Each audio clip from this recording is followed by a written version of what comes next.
संसार में अच्छे लोगों को हमेशा दुख क्यों मिलता है?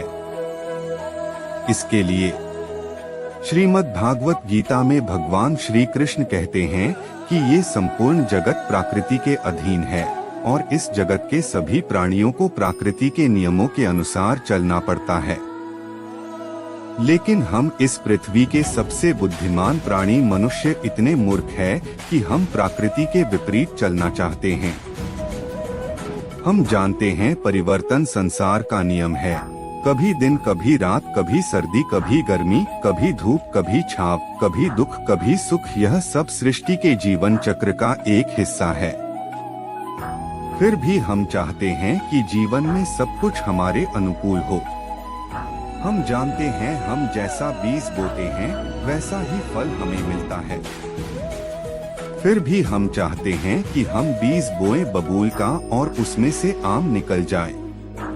हमारे अधिकांश कर्म तो प्रकृति के विपरीत होते हैं, लेकिन हम चाहते हैं कि परिणाम प्रकृति के अनुकूल हो। गीता में भगवान श्री कृष्ण कहते हैं, संसार के हितार्थ के लिए निस्वार्थ भाव से कर्म करो और फल की चिंता मत करो। लेकिन हमें कर्म से ज्यादा फल की चिंता होती है, और जब हमारी कामनाएं पूरी नहीं होती तो हम या तो क्रोधित हो जाते हैं या दुखी हो जाते हैं। क्रोध में हमारे बुद्धि और विवेक को हर लेती है, जिससे हमारे सोचने व समझने की क्षमता क्षीण हो जाती है और हम मानसिक रूप से विक्षिप्त हो जाते हैं।